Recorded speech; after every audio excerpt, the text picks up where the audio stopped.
Kaixo eta ongitorriak saio berri batera, gaur abenduak 18 asteazkena bi elkarrizketa berriekin gatoz. Alde batetik, Maite Olano izango dugu, LAB sindikatutik datorrena.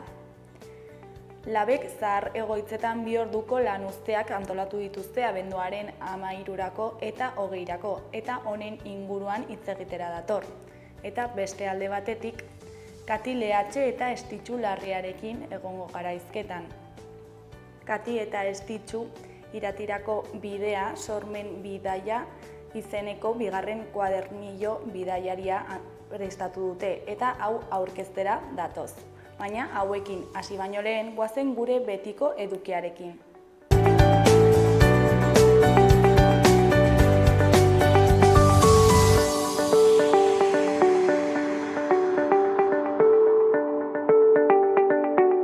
Goazen orain gaurko efemerideekin.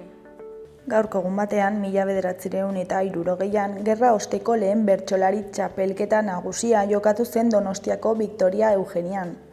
Urte batzuk geroago, 1974 urtean, Guardia Zibilak Mikel Salegi gaztea hil zuen Donostian errepideko kontrol batean. Egun berean, baina 1977an, Lemoizen etako kideen eta Guardia Zibilen arteko tiroketan David Alvarez larri zauritu zuten. Eta bukatzeko 2002 urtean, gaixo larri zeuden presoen ordez espetxera joateko prest azaldu ziren sasoia erretiratuen elkarteko kideak.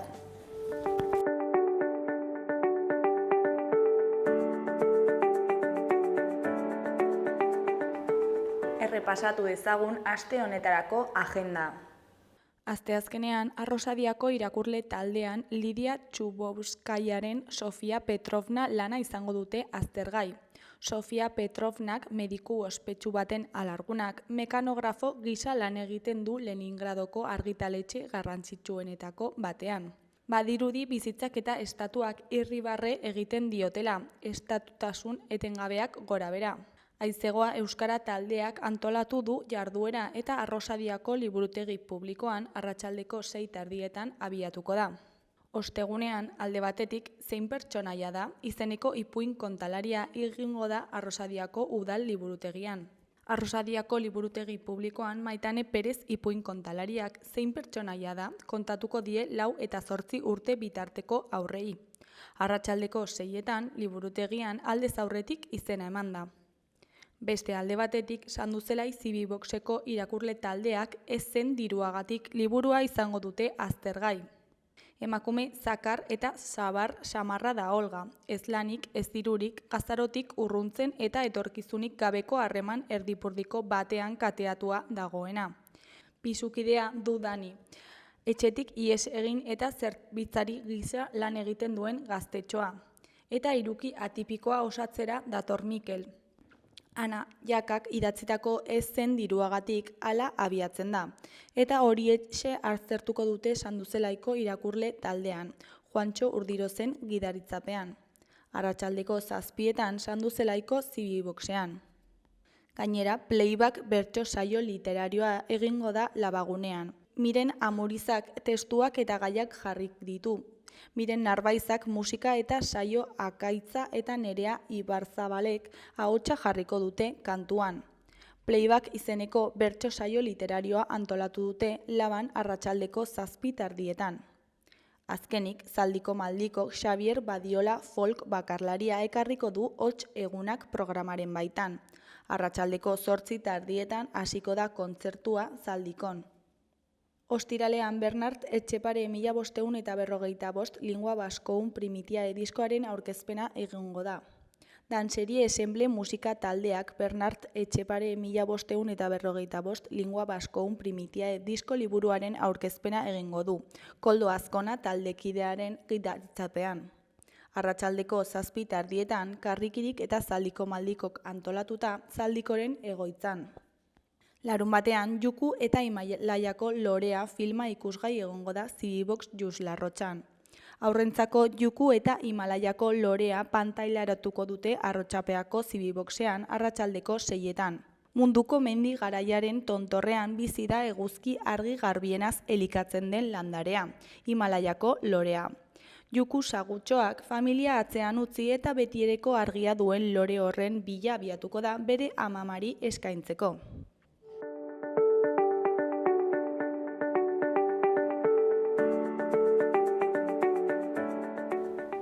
Ikusi dezagun gaurko egunkarien azalek zer dioten. Diario de Notiziasen titular nagusian, tumorek eta zirkulazio sistemako gaixotasunek heriotzen erdia eragin dute Nafarroan. Aurreko urtean, 5.847 pertsona hil ziren, hau da, 2022an baino 7,4 gutxiago. Hirugarren heriotza kausa arnas sistemako gaixotasunak izan ziren. 75 pertsonak beren buruaz beste egin zuten. Argazki nagusian, 2 pertsona irulegiren eskuari begira. Titularrean, historiaurre hurbila. Nafarroako museoak irulegi eta loizuko gizonaren eskua erakutsiko du. Hori koloreko berrian, BSH-ko langileak kalera atera dira lanpostuen defentsan. Beheko berrietan, batetik, Noain Tenerife biegaldi astean apiriletik aurrera. Bestetik, 120 talde osasunaren eskola arteko txapelketan. Eskuineko berrian, alde batetik, fiskaltzak mozioak dana garaian egindako kudeak eta penalki ikertzeko eskatu du.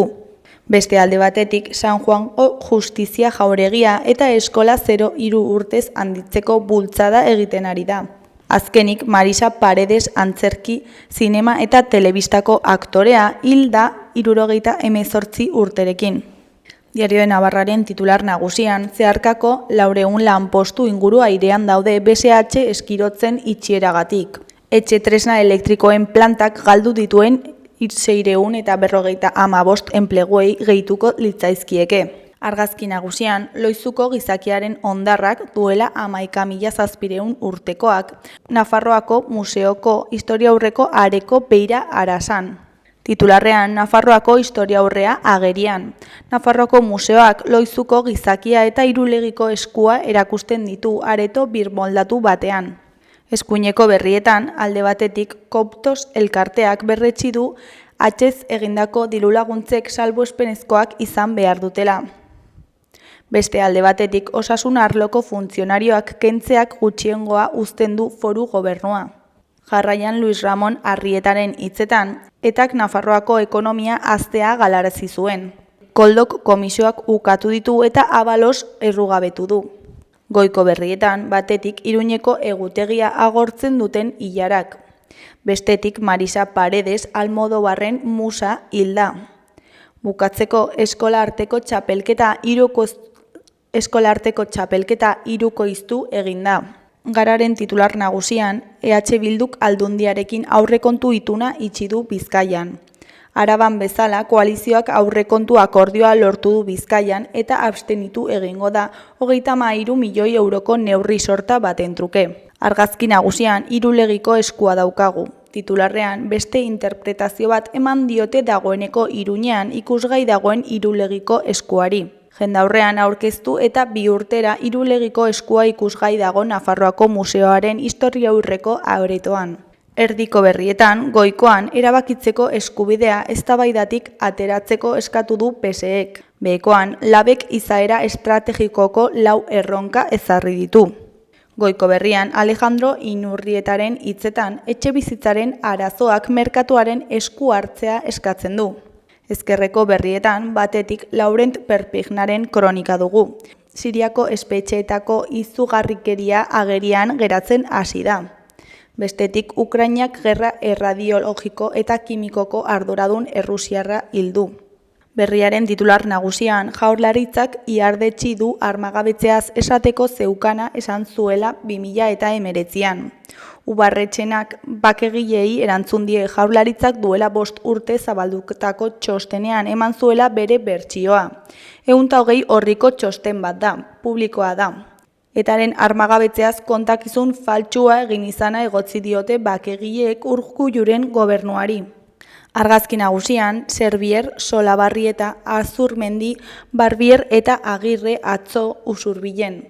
Titularrean, Joan Mari Torrealdai beka EHZ ikergai dutenei.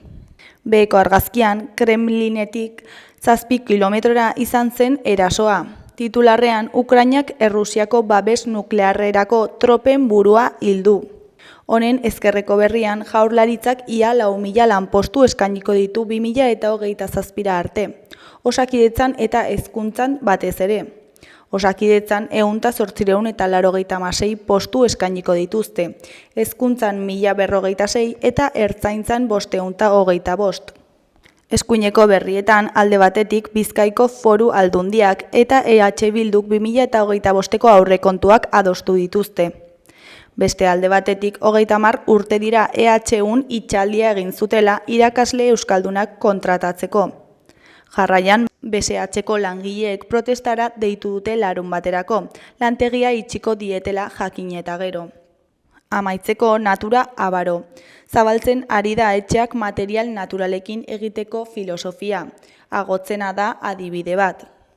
Euskal Herria Irratiaren titular nagusian, Elako Irati Bañuelosen hitzetan, enpresei jakinarazi behar diegu ezin direla horren erraz itxi edo deslokalizatu lantokiak.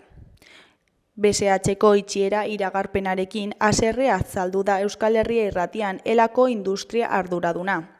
Kalera ateratzera dei egin ditu Nafarrak ez soilik lantoki jakin baten egoeraren aurrean, baita Nafarroako industriaren alde ere. Eskuineko berrietan, Goikoan, Irulegiko Eskua Nafarroako museoan ikus daiteke gaurtik aurrera. Eskuan grabatuta agertzen den testuari ematen ari zaion interpretazio berriaren arabera eskaintza baten aurrean egon gaitezke. Behekoan, Olentzero Beriaindik Balentziara. Larunbatean, abenduaren 21ean, Beriaingo Olentzeroren kalejira Masanasa herrira joanen da. 1300 aurrendako opariak eskutan. Dantzariak, txistulariak eta bestelako pertsonaiek osatuko dute kalejira.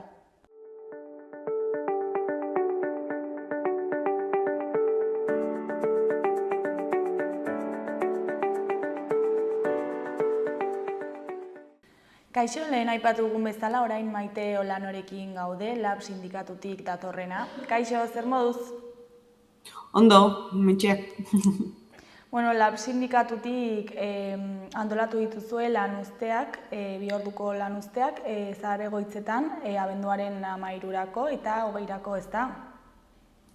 Bai, hori da, lanketa atzetik dator, eta jarraitzen dugu, hitzarmena sinatu arte, lanketa hori egiten, ez? Eta, ostiral honetan eukiko dugu beste lanuztea, eta ere eramango dugu kontzentra bat, Sanitas dela beste patronal bat hor blokeatzen ari dana, eta orduan kontzentra bat eramango dugu, Marcelo Zelaietan Sanitas dakan egoitzan. Orduan helburua da hitzarmen hori behingoz sinatzea, ezta? Eta zein da Zahar-Egoitzetan bizitzen den errealitatea? Egoera, azkenean lan ordutegiak oso kaskarrak izaten dira eta bai baldintzak, ez? Ari gaitz egiten, langileak ari dela egiten 1784 ordu urtean, eta baldintza txandetan egiten dute, jaiekunetan, eta soldata 1.100 ez da iristen, ez? Behaiek iristen zaion dirua, ez? Edo nomina. Eta hau gertatzeko zeintzuk dira badauden faktoreak? Azkenian, enpresak asko badia gu deitzen duguna fondos buitre horiek, ez? Oain daudena blokeatzen, ez? Hitzarmena dala Amabir, Sanitas, GSR eta Hermanas Hospitalarias. Eta horiek ari dira blokeatzen, anea badago 2 patronala, berezitua Lares eta anea, eta anean dauden hauek 4 blokeatzen ari dira, ez? Lehenengo hitzarmena. Eta ez da inoiz hitzarmenik egon sektore honetan? Ez, badakate estatala, eta baita hitzarmenak Zahar-Egoitza badituzte hitzarmen propio batzuk, baina gutxienak, besteak estatalakin daude. Horregatikan, Lab hasi izan orain dela 4 urte egoera hau salatzen, eta hasi ginen guri mugimenduak egiten, ez? Eta kontatu ezakezu pixkat nola diren langile hauen lan baldintzak, nolakoa den egunerokotasuna? Kontuan eduki behar dugu, azkenean, hainbeste ordu sartu behar dutela, jai egunak gutxi dituzte, jai egunetan egin behar dute lana. Kontuan eduki behar dugu sektore hau oso feminizatua dagoela, eta behaien kontziliazioa etxean eta laneakin oso zaila egiten zaio, ez? Langileai. Eta, hori kontuan eduki behar dugu, eta, gaina, rationarira edo nola egiten duten egunean lana ere oso prekarioa, ez? Azkenian, korrika egiten dute lana, daude begiratua de zenbat aitona-amonak altxatzen dituzu ez dakit zenbat orduan, hor mugimendu horiek baldintzak txarra, oso txarra egiten dute lan. Beraz, zerbitzoa ere ez da oso ondo ematen, ez da? Nola eragiten die hartzeko dunei egoera honek? Azkenean, konturatu behar geha, goizeko 8 sartzen bada langile bat, ordu tapiko edo 2 ordutan igual 10 aitona-amonak altxatu behar dituzte. Aitona-amon horiek egunero ez zaio dutxatzen, astean behin batzutan, sartzen zean gelan eta hasten arropa jazten, korrika presaka, ez da ez du behaien beharrak kontuan edukitzen, ez? Azkenean zu da kasu ordutegi bat egiteko eta hor zaude ordutegian menpe, orduan ez da ez du behaien beharrak ondo begiratzen. Zu enpresa da kasu horatzean, presionatzen, erritmo horretan jarrai egitea lana, eta... Eta diru falta dela uste duzu? Dirua eta jendea, ez? Azkenean, soldata txikia dakaten ordutegia handia, eta arazoa dago, ez dago la jendia sektor honetan lan egiteko. Orduan azkenean hori ere kontuan eduki behar dugu, plazak askok dira kontzertatua, diru publikoakin mugitzen dira enpresak hauek. Orduan, begiratu behar da eta gobernuari esan martzaio enpresetan ematen jo dirua, ez?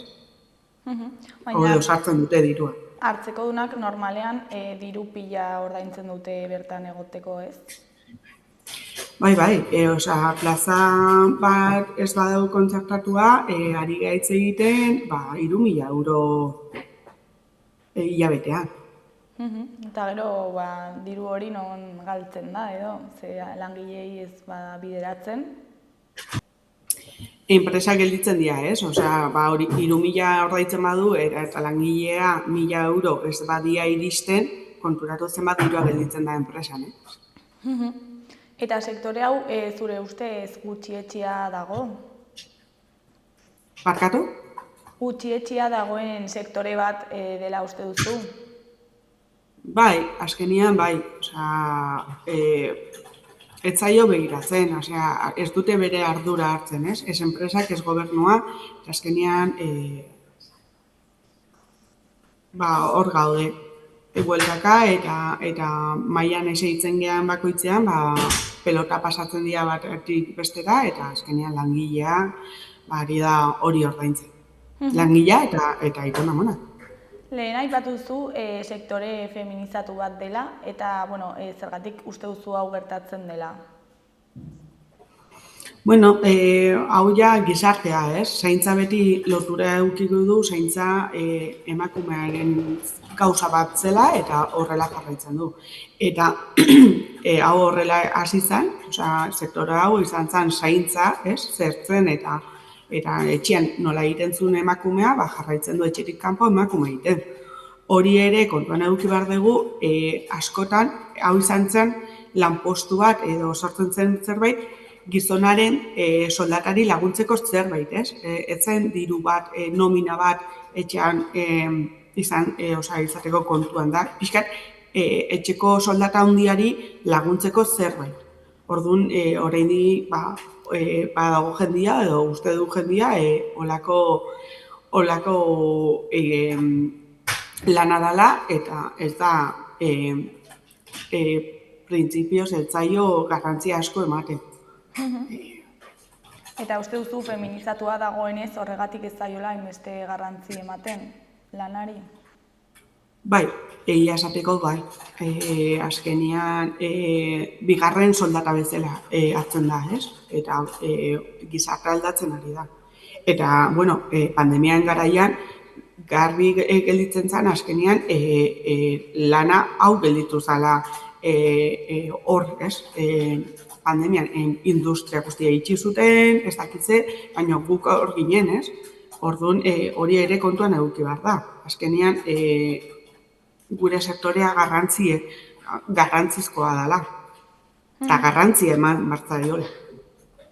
Eta gero, sektore hau ere razializatua izaten da normalean? Bueno, orain dela urteak ez, baina egoera gizarteari dela aldatzen eta kanpoko jendia bai sartzen dela. Hori dela, sartzen dela kanpoko eta gehi emakumea izaten da. Orduan, hori ere lotura daka. Eta, hitzarmen berria eskatzen ari zarete, noiztik daramatzazue hau eskatzen? Ez da hitzarmen berria bakarrik, lehenengo hitzarmena izango zen, eta lab hasi zen orain dela 4 urte, hau eskatzen. Lan moduan bakarrik, gero bai beste lanketa bat egin genuen sindikato batzukin, eta ikusten dugu hori gelditu zala bere momentuan, eta jarraitzen dugu lab moduan bakarrik mugitzen. Eta guk jarraituko dugu hau egiten, hitzarmena hori errealitate bat bihurtu arte, ez? Eta honekin hasi zinetenetik aurrera pausoak nabaritu dituzue? Bueno, bere momentuan bai jarri genuen plataforma bat, eta hortikan egin behar dugu pixkat pausos segi, eta konturatzen gara lehenengo hitzarmen bat izateko lehenengo proiektua jarri genuna, hortikan pixka jetxi barriala, ez? Lehenengo hitzarmen izatea. Eta bai, azkeneko mugimenduak, patronala batzuk, esaten duguna, Lares, eta neako beste batzuk ikusten dute hori inbartzaio buelta bat eman, eta pixkat ikuspuntuak hasi bilen artean edo mugitzen eta lotzen, baina ikusten dugu beste alde bat, enpresak hauek esan dituguna, Amabei, Sanitas, GSR eta Hermanitas Hospitalarias ari diala blokeatzen lehenengo pausoa egiten duguna, ez? Hori ordua pixka kontura. Badakigu lehenengo hitzarmena ez dela izango izugarrizko hitzarmena, baina lehenengo izan behar da lanketa hau gero jarraipen bat emateko. Bai, gutxienez oinarri bat izateko, ez? Hori, bai. Eta, 13an lan uztea antolatu zenuten, zer moduz joan zen? Lan uztea egiten dugu, baina azkeneko zerbitzu minimoak oso gure lantegietan ezin dira jende asko geldirik egon, ez? Egatik abusiboa dira zerbitzu minimo horiek. Orduan, bai eskatzen dugula lanetik kanpo dauden langileari hurbiltzea kontzentrara, zegatik, zerbitzu minimo horiek oso abusiboa izan da, azkenean ezin da nahi ditugun denborak eta utxunak horiek jarri, ez, mahai gainean eta ikustea. Hain abusiboa dira, zerbitzu minimo horiek ez dira ez da nabaritzen. Eta partaidetzaren aldetik zer moduz joan zen? Gure jendea mugitu zen, beharrezkoa ikusten dugulako eta guretzako hori jarraitzen dugu eta posik. Eta erantzunik jaso duzue gobernutik? Ez, ia esateko biltzeko beste ordua ez dakagu, bai azkeneko pausoa izan zela patronala, begira gaudela, zegatik behaiek esan behar dute bai edo ez, azkeneko proposamenari, eta hor gaude. Hau desblokeatu arte nik uste ezin gehala Nafarroko gobernuari biltzeko, ez daka zentzurik Nafarroko gobernuekin biltzeko. Azkenean, guk Eta, lotu behar dugun zerbait da. eta azken urte hauetan, zer esan dute patronalek? Patronalek bere diru sarrera ez duten galdu nahi. Hori da azkenekoa dirua. Gu bai gure plataforman jartzen genuen zerbait soziala ere, ez baldintza sozialak, artikulo sozial batzuk, eta behaiek dena egiten dute, mendikan kentzen banazu hau galtzen dirua, dena da dirua. Plazak kontzertatuak behar ditut, gobernuari eskatzen diot hori eguneko egunak bere diruakin ordaintzea, dena oso zaila izan da negoziazio hau, zegatik, atzian dauden patronalak, bere diru sarrera galtzeko ikusten dula arriskuan, hortikan sartzen den dirua galtzeko arriskua ikusten duten, eta hori blokeatzen du, eta horregatik gaudela urte negoziazio honetan. Beraz, sirizareten bakoitzan negoziatzera denei, proposamen guztiei ez esan dizuete? Bai, azkenian, bai, zegatik, behaientzako, bajak zerbait hobetzen baditugu, dirua da. Soldata igotzen badugu, egia da, dirua dela, baina azkenian margen handia dakate. Piskat, ez dizut esango diru publikoen sarrera hori galtzea, baina bai, piskat, inbertitu, ez da galdu, da inbertitu, ez. Azkenian, ez badezu zure balditzetan inbertitzen, ikusten ari gea, azkenian ez da kasula jendea lana egiteko prest, lan hori egiteko prest. Eta zuentzako, zein izango litzateke hitzarmen ideala, ze neurri izan beharko litzateke? Guretzako, hori lehenengo plataformari begira, ez? Funtzionarioak ikusten dutena 1.500 eta 92 ordu, 1.600 soldata, hori, baina, hortako iristeko, pauso txikiak eman behar dira, eta horretan gaude. Hori guretzako izan behar du zerbait betetzeko. Zergatik azkenean, hitz egiten ari geha diru publikoen, orduan izan behar geha publikoa. Eta langain kargaren inguruan zerbait proposatzen zuen? Ratio begira bai esaten genuna, eta ikusten dugu gainea sektore honetan erizainak lortzeko sarre egoitzetan oso zaila ikusten dute, azkenean lana hori auxiliarrak edo gerokultorak betetzen dituzte, orduan karga hori ikusi behar da errealitate bat dagola, hor ezin dezula erizainak lortu gerokultorak edo TKS azkenean dena publikoa dijoaztela zegatik baldintzako behar diala, orduan, errealitate bat da. Errealitate bat da, ze baldintza txarretan egiten dute lanak, eta zerbait lortu behar dela, ez? Aldaketa etorri behar da, eta gaina hori, ia eguneko dirua publikoa diala. Ez diala sarre egoitzak publikoak, baina bai plazak kontzertatuak. Orduan, azkenian hor gure dirua dago, ez publikoa. Eta, hau guztia salatzeko eta hitzarmena behingoz eskatzeko, ostiralean berriro 2 orduko lan uztea egingo duzu, ezta, abenduaren 20an, eta zer da egun honetaz espero duzuena? Azkenekoa gu presioa egiten ari geha enpresa hauetan, ez? Hurrengo ostiralean sanitaz jungo geha presionatzea, jakitea, zeratik, ostiralean hurbildu ginean hemen Iruñan 12 oblatazera eta ikusi genuen horko langileak ez zuten jakin ze enpresa dago hori blokeatzen, eta sanitariz ere langileai hurbildu ze ari den bere enpresa egiten negoziazio honetan, ez?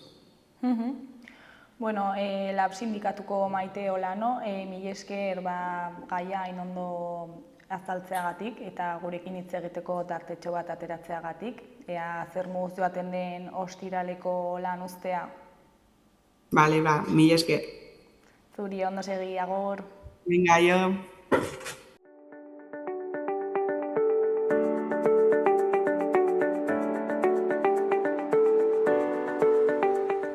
Gaurko eta biharko eguraldia ikusiko dugu.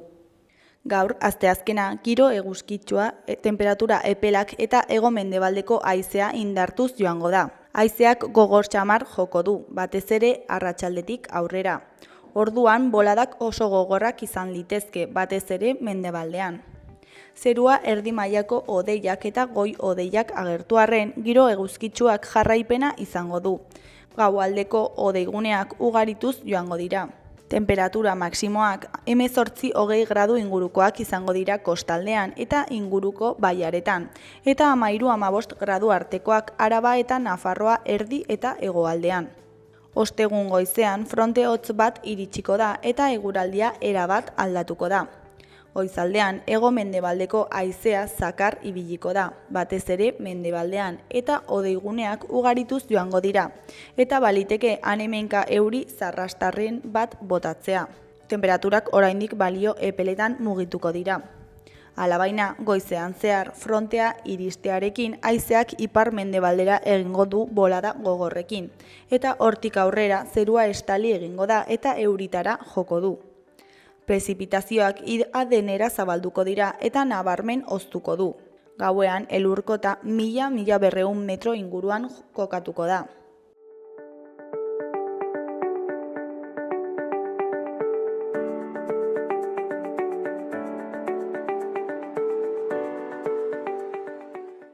Kaixo, lehen aipatu dugun bezala, orain Kati Lehatxe eta Estitxu Larrearekin gaude. Kaixo, zer moduz bikote? Kaixo, egunon. Kaixo, egunon. Bueno, iratira bidea, sormen bidaia, liburua, kuadernilloa kaleratu berri duzu, ezta? Aurrekoan hemen egon zineten, lehenengoa aurkezten, eta orain bigarrena aurkezteko etorri zaret, ezta? Bai, alaxe da. Bidaia iratira, bertako emakumeen lorratzak aurkeztu genuen martxoan, eta oraingoan bidaia iratira sormen bideak, bigarren alea. Bilduma bat osatzeko asmoa daukaguta. Eta azaldu ezakezue horrela gogoratzeko, zertan datza liburuska hau? Kuaderno txipi bat da, ilustratua, irati ibaiaren ibilbidea jarraitzen duena, eta bidai desberdin bat egiteko proposamena da. Bai, kasu honetan, lehenengoarekin alderatuta, kasu honetan, ilustrazioa, ipuinak, ahozko ondarea, olerkiak dena iratiarekin lotuta, dago, ilustratzaile profesionalak eta berriak, emergenteak direnak gonbidatu ditugu, irati ilustratzen, ipuinak ondare bilketaren ondorioz jasota baita nik neuk idatzita batzuk, bertako emakume olerkigileak ere zera idatzitako olerkiak, eta beste hainbeste sorpresa ditugu. Eta zergatik erabaki duzue hautatzea gai hau? Gure kasuan, bilduma bat osatzeko asmoa dugulako, lehenengoa oinarrizko bidaia bat delako, zer ikusi, non ikusi, ze azpimarratu daiteken irati ibilbidearen zehar, baita bertako emakumeen lorratzak aztertuta, kuadernillo feminista nahi genuelako, lehenengo hau, eta bigarrenean, beti baditugu ideiak, ezta, eta osatu nahi dugunez bilduma, aukeratu behar izan genuen, Estitxu ilustratzailea da, eta nik hasi naiz idazten, eta ipuinak, lurraldearekin lotutako ipuinak banituen hor kajoian gordeta, beraz erabaki genuen gure doainak edo, baita ere, azpimarratzea, eta Estitxu bezalako emakume gazteak bertakoak ere gonbidatzea bere doainak erakustera, eta baita emakume nafar artista profesionalak. Eta proiektuaren ideia nondik jaiotzen zen? Uste dut komentatu genuela, baina horrela gogoratzearren. Bai, hasierako ideia nire izan zen, gradu amaierako lanean aurkeztu nuen ideia bat da. Nik diseinua ikasi nuen Bilbon. Eta, bueno, ideia hau izan nuen, kuaderno txipi bat egitea ilustratua, ni ilustratzailea naizelako. Eta horrela jaio zen ideia, eta duela aurten egin genuen lehenengoa, eta orain bigarrena. A ber, jarri. Horrela, baditugu bi orain hirugarrenean pentsatzen ari gara. Eta ideiaren bat daukazu ia? Bai, baina ezin da esan, momentuz. Sorpresa. Baitez ere, ezin da esan, nik batez ere asko aldatzen dudalako. Agian gaur, jaio berria da, beraz, momentuz ezin da erabaki. Eta egia da, ideia batzuk ditugula, baina gaur pentsatzen duguna, agian otsailean deusestatzen dugu. Beraz, itxuin beharko da. Eta aurrekoan komentatu genuen, ama eta alaba zaretela, oso ondo moldatu zinetela lehenengo liburuxka prestatzen, bigarren honetan ere hain ondo moldatu zarete. Galdera ona, ez da? Bai, uste dut gutxi gora bera berdin moldatu gara. Ezagutzen jarraitzen dugu, elkar. Orduan, zaila eta erraza da aldi berean, ez? Bai, ez dakit nola esan, bakoitzak daukagu gure lantokia eta gure lan desberdinak ere, eta bi proiektuetan egiten dugu lan elkarrekin, baina bestelakoetan ez, bakoitzak dauka bere ibilbidea, bidea eta lana. Gero elkarrekin bizi gara eta momentuz ongi doa. Horrela beste testu inguru batean ezagutu zarete baita ere. Bai. Eta zer aldatu da lehenengo liburuxkatik bigarrenera? Zerbait aldatu duzu egituraren aldetik edo edukiaren aldetik bai? Egitura bai desberdin bat da. Osea, bidaia berdina da, leku berdinak ikusten dira, baina ariketa desberdinekin, ikuspuntua lehenengoan emakumea zen, emakumeen historia, honetan esan dugun bezala artea eta sormena. Eta, lehenengoan hitz egin bagenuen adibidez Otsagabiako herriaz, honetan beste herri bat erabaki dugu. Beste lekuentzat baita garrantzia emateko. Eta bidaia egiteko moduan zerbait aldatu duzue? Ze ideia da liburua zuekin eramatea, ez? Edo gurekin, kasu honetan bidaia egiten duen pertsonak eramatea liburua. Eta horrekin bidaia egitea, ez da? Bai, asmoa eta estitxuren ideia izan zen eguneroko bat, kuaderno de bitakora bat zurekin batera eramatea, ez da?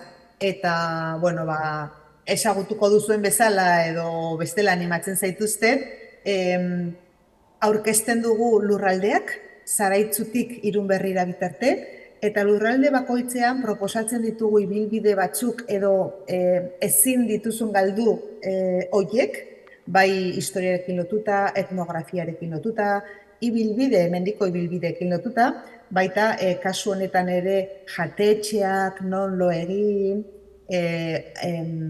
naturarekin lotutako app batzuk ere gomendatzen ditugu, txoriak desberdintzeko, zuhaitzak desberdintzeko, basenekien batzuk, eta baita ere sormen irati deitzen duguna, eta hortan proposatzen dugu gure ilustratzaileekin lotutako ilustrazioak, kasu honetan estitxurena ikusten ari gara, ikusten ari zarete, Agoitz herria, hain zuzen ere, guztiak oso politak dira, orain erakutsiko dizkizugu beste batzuk. Kasu sormen atalean proposatzen dugu ilustrazioarekin lotutako eta arteterapiarekin lotutako jarduerak. Erakutsiko dizuet adibidez, Artxibar, kasu honetan, da Zurine Serrano Zazpek marrastuta, eta ikusten duzuen bezala, Artxibarren itoiz urtegia dago, Artxibarren eta Longidan, eta hau da Urrobi ibaia, eta hau, beste hau, lortzen dudan, beste hau irati. Irati eta urrobi lotzen dira eta, bueno, hor urtegian biltzen dira, gero desberdintzen da berriro noski. Hau da, Artzibar eta, bueno, ez dakit, Orotz Betelu, Idoia Iribirtegi ilustratua, honekin batera ipuin bat dago, nik idatzia, Lami rebelde baten ipuina edo historioa, eta horrela kaputilo guztiak. Eta sortze prozesu horretan, zer da lehenengo gauza, lehenengo ilustrazioa, hitza, ideia, nola moldatzen zarete? Lehenengo ideia, argi eta garbi izatea, hortik hasten gara informazioa bilatzen, zer erakutsi nahi dugun erabakitzen, eta informazio guztia dagoenean nik ilustrazioak egiten ditut eta maketazioa, diseinua. Eta zuek egin duzu turismoa liburuskarekin, joan zarete herri bidai hori egiten? Begira, gu agoizkoa gara eta lurraldeak ezagutzen ditugu, ezta? Zehazki Zaraitzuko herri guztiak, edo Aezkoako herri guztiak. Asko daudelako. Claro, asko daudelako. 8 lurralde handiak eta zabalak direlako, Urraulbeiti. Dena ez dugu ezagutzen, baina noski guk proposatutakoa ezagutu, harremanetan jarri gara udaletxekin eta bestelako eragileekin ere, kasu honetan lagundu digutelako programa Innobaz gain, Fundación Caja Navarra y Fundación La Caixaz gain, lagundu digute zerbitzu batzuk, ostalaritzarekin lotutako zerbitzuek, baita udal batzuek. Eta ze udal adibidez? Kasu honetan, Agoizko udalak, beti laguntzen diguna, Oroz Beteluko udala, baita Jaurrietako udalak. Horrek ez du esan nahi, bestek ez dutela lagundu nahi izan, bizik eta ez diogula eskatu. Eskatu diegu Oroz Betelu, Agoitz eta Jaurrietako udalari, eta beste lurraldeetan Iratiko Kabiak, Casamonaut, Torreon Labruna, Urraulbeiti, eta Bordablanka Josenearen ekimen berezi bat. Eta Hotelekai. Eta Betijai. Eta Betijai. Ez batzuk dira eta azten zaizkit. Eta lekuan daukagun taxi... Taxi Javi Diazabal baita ere. Hoie guztiek lagundu digute. Eta nolakoa da hauen kolaborazioa, adibidez udalena, zer ezakit informazioa ematen dizuete, leku haiena? Guk proposatzen diogu, guk daukagunez ibilbidea buruan, eta kasu honetan nahi genuen sorkuntza, sormena, ilustrazioa, ipuinekin lotutako tokiak gomendatu, guk proposatu genien zer gomendatu behar zuten. Jaurrietako kasu. Jaurrieta herriak badauka museo txiki bat, zentro etnografiko bat deitzen dutena, bertan azaltzen dute Jaurrietako historia, patatarekin lotuta, axuri beltza dantzarekin lotuta, baita, hirugarren bat, herria egin zela, eta hori garrantzitsua izan zen Aezkoan. Orduan, gu gomendatu genion, zentro etnografiko hori azaltzea bertan. Zertarako bat, turistei azaltzeko zer dagoen eta erakartzeko. Eta zuek gainera proposatzen duzue turismo lasaiago bat, ez? Turismoa modu horretan eraldatu nahi duzue. Gure ideia da, hori azkenean, produktu fisiko bat da. Proposatu ziguten baita online izatea, adibidez, eta guk ez genuen nahi horrela, produktua horrela izatea azkenean. Gure ideia motxilan sartzea da, zuk nahi duzunean ireki, disfrutatu, horriak pasa, marraztu, eta adibidez, 2 urte beranduago, ikusi alduzu berriz, zer idatzi zenuen, zer margotu zenuen. Gure ideia hori da, disfrutatzea momentua eta paperari garrantzia ematea, fizikoki daukaguna. Papera esaten dugunean, esaten da zurekin batera esperientzia joatea, ezta? Ez deskonektatzea de lo digital. Guztiok harrapatuta gaude, orduero, esan behar nuen, orduan deskonektatzeko, dena itzaltzeko zurekin batera joan behar da, liburua. Kasu honetan, kuadernillo viajero, ezta? Egunerokoa. Gero baita ere aholkuak ematen ditugu, ez dakit ikusi aldeen, bestelako bidaia egin nahi baduzu, eko izan nahi baduzu, benetan beste kultura bat eta jende berri bat ezagutu nahi baduzu, ematen ditugu aholkuak nola egiteko hori.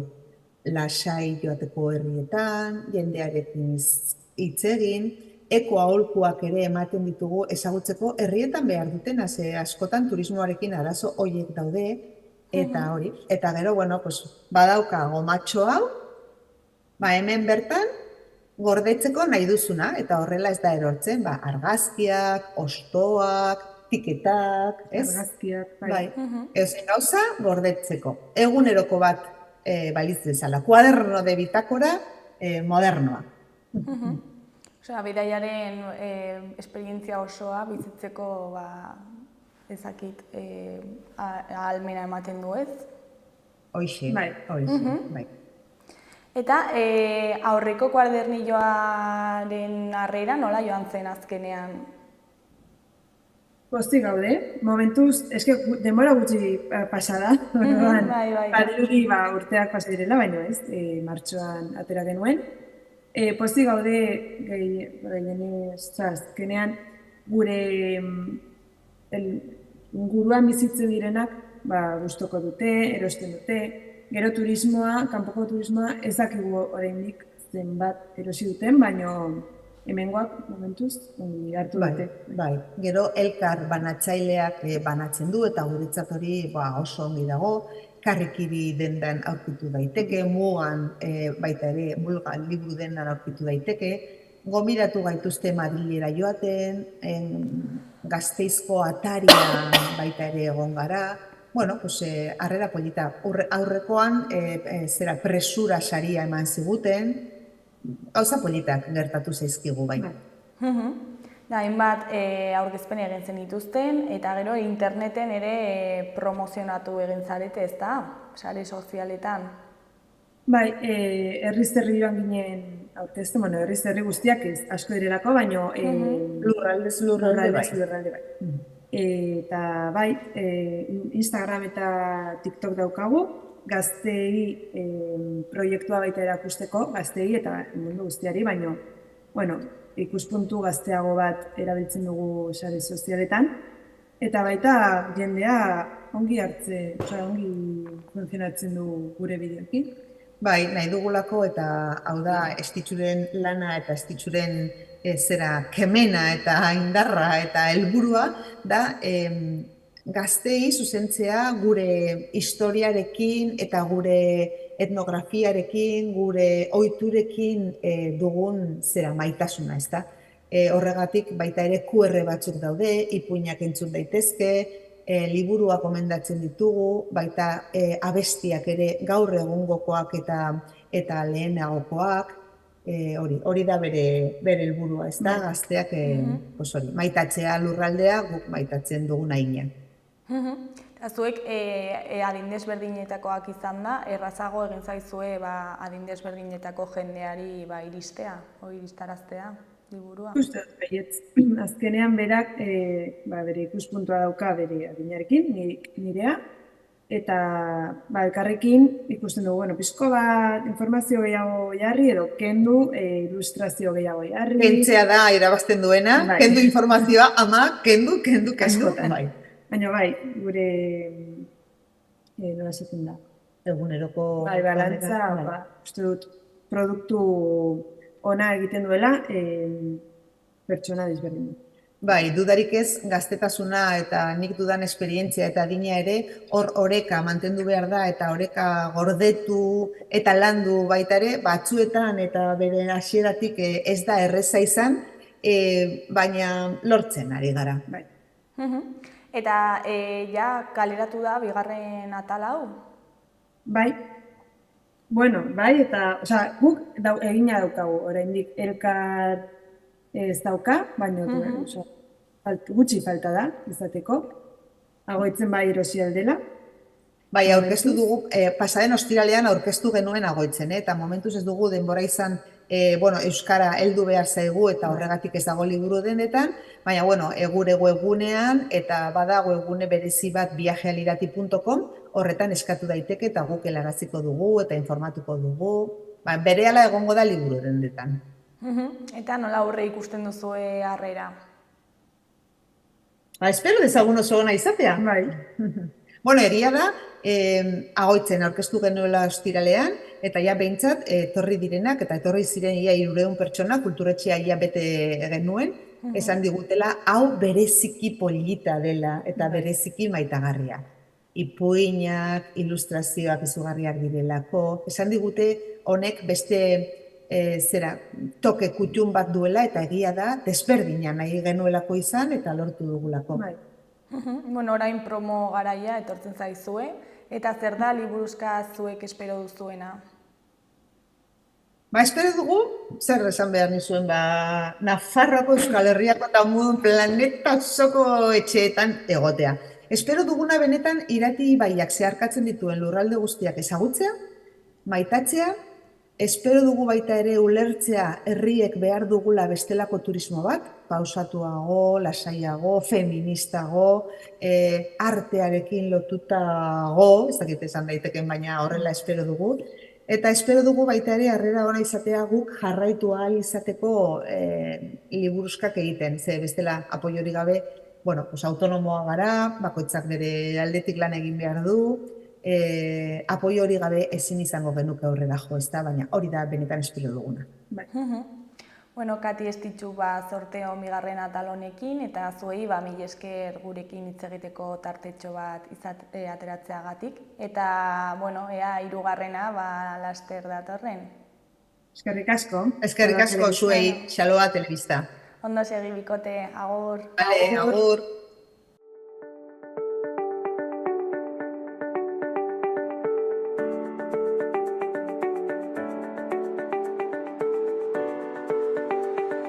Gaurkoz hau izan dena, bihar itzuliko gara eduki eta elkarrizketa berriekin. Mila esker zuen arretagatik, arratsalde ona pasa, agur.